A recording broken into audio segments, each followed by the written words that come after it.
lounging, son. Welcome back to the Comic Lounge. My name's Ryan, and today I'm going to be going through the relaunch of Witchblade with issue number 1. Been super stoked for this to come back for a long time. Huge fan of Witchblade. Can't think of a better first issue to reboot and relaunch this franchise. Before I get into it, I want to remind everybody, if you're not already subscribed to the channel, hit that subscribe button and check out some of the rest of the dope content we have on the channel. Bunch of cool playlists you can check out. There's interviews. We got single issue reviews, artist editions, hardcovers, all that good stuff. So go check it out. Hit the subscribe button. Now let's talk about Witchblade number 1. This beautiful cover by Marc Silvestri. It's fantastic. I love the redesign of the costume. This is perfect for old fans and people that don't know anything about the franchise, to be honest, because it's really starting from ground zero, really reinventing the character of Sara Pezzini. And we got, Marguerite Bennett writing the book. Love her stuff. Giuseppe Cafaro on line art, which not really familiar with his stuff. Arif Prianto is on colors, and Troy Peteri on letters. We open up straight in New York City, and we have our protagonist. We have Sara Pezzini. The first line out of her mouth as she introduces herself is, "In 1 hour, I'm gonna die." Then we flip, and she's at 59 minutes. My body will cease to be mine. I'm gonna become something new, and that's what she really means. I feel like her old life is dying, and she's gonna be kind of reborn as this new entity, which is Witchblade. Phenomenal double page spread. Again, Cafaro's art is just phenomenal. I really want to seek out some of the rest of his stuff. This stuff blew me away. The coloring is great too, by Prianto, but our thrust into it, we meet Witchblade, right? And then, we go back and we're in Germany 9 hours ago, and she even says remade by something very, very old, right? And the Witchblade, if you know anything about, like I said, you don't have to know about the property of Witchblade. If you are familiar, you know that Witchblade has had many bearers over the course of history. A lot of people have had the mantle of Witchblade, much like another character that's part of the Top Cow universe, which I know is kind of be coming back too, which is Dark. I love that they used Witchblade to kind of kick this all off, because I love the character so much. And, we meet another character you'd be familiar with, Kenneth Irons, and he's seeking out the Witchblade. We're in this construction site, they're digging something up, and we see this lady, she's digging, right? And she sees it. And just by the look in her eyes, you can tell. And we see the gauntlet kind of bracelet, if you will, and it immediately takes her over. And Irons is already knows, something's going down, dude. This isn't, don't kill her. It's going to find another person. It's going to lead us to the true avatar. Decades he's been hunting this, right? He's not a young man by any means. And so he just, you can't let it escape. Now, because, she's in Berlin, and we see it, taking over somebody else, and it's going to find its way to the U.S., to New York, to find its true avatar. And he even knows, all right, it's heading for New York. God help whomever it's hunting now. And I love the depiction of the Witchblade. It's, it's got a different color scheme. It's not like the silvery, it's it's gold. So they changed that aspect of it, but very web-like in terms of the way that it shoots off. It's a symbiote almost, kind of. It kind of has that effect as well.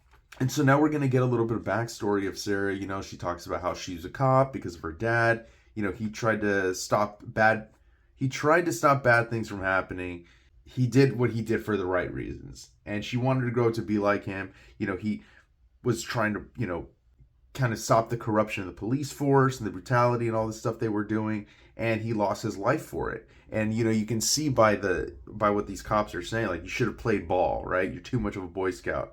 So she felt lost. She joins the army, and then she comes home and enrolls in the academy. Pretty confident, if I remember correctly, in the original Witchblade, that wasn't part of her story. I don't believe she was a soldier. I believe she did become a detective because of her dad. That part is true. This stuff I feel like is brand new. Interesting thing to add into her backstory, I think. And then, she's gonna do basically the same thing her dad did.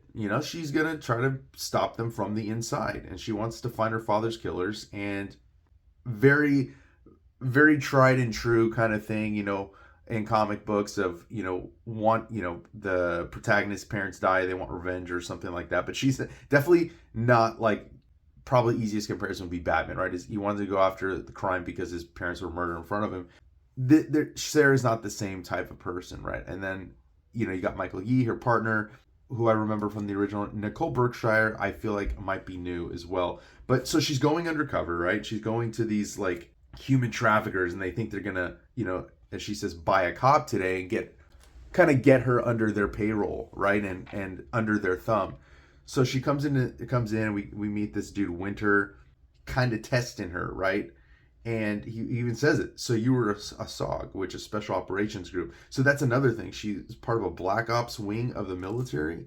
She was there from 18 when she joined, and then came back at age 24 and talks about fighting in Iran and Botswana. And so, this dude's got his gun pointed on her, and he's testing her, seeing if she's going to fucking take this guy out, right? Like this guy that lost some of the, smuggler lost some of the cargo, and here, take this gun, basically kill him.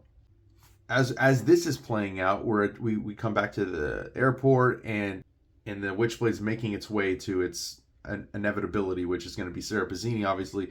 But we have her, in her dialogue and talking about, you are not your body, you have a body, you are a soul. I try to believe this as I look at this man who has killed so many. To others, your body is a commodity. They may imprison it, objectify it, dismember it, destroy it.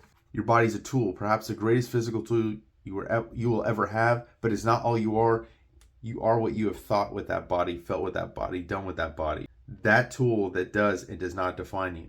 And I just think it's like the dialogue is so spot on. It's really giving us a feel for who Sarah is, internally. And she's like struggling. She's thinking about pulling the trigger, and she doesn't. And the guy's like, "Oh, it was a test, you've forgiven me, right?" And then we flip, and there comes the Witchblade, symbiote comes in, slashes this dude's head off, attaches itself to Sarah, and immediately, like, holy shit.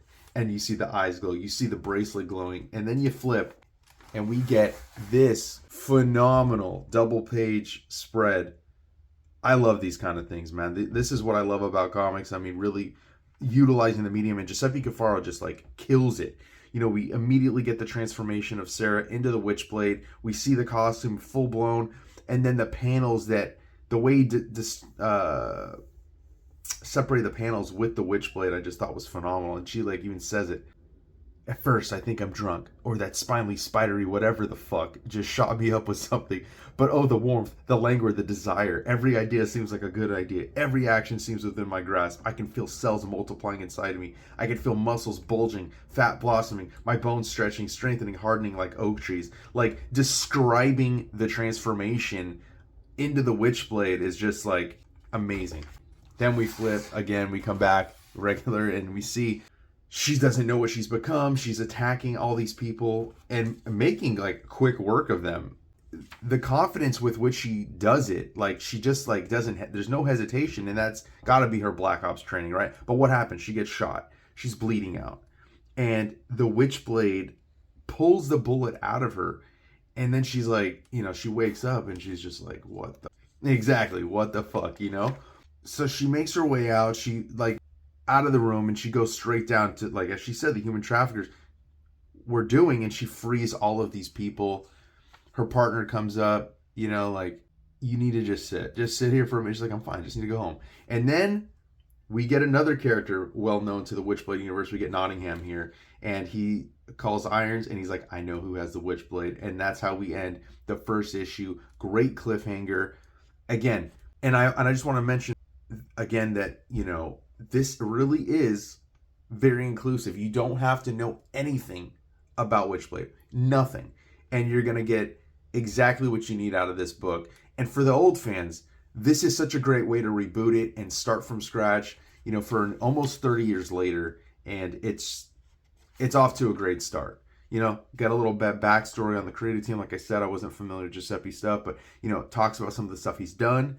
And just such a great creative team to come together. And then we get a letter by Mark Silvestri talking about how this came together in the beginning 29 years ago, and then again wanting to reboot, and how he met with Marguerite Bennett in a car taking them from the airport to their hotel for a comic book convention, and gave her the 5-minute pitch, and she, was happy to jump on board. She was a huge fan of the property, and I mean, you can tell that there's a lot of love and care that went into this first issue, and it's clear that we're on for an exciting ride. And the thing I love about, the end of it all is, Mark thanking everybody for the, all the work they put into this relaunch, and finally, dedicating this book to Michael Turner, who, as he says, whose artistry and spirit set the bar for all that followed, and whose life and talent were taken from us far too soon.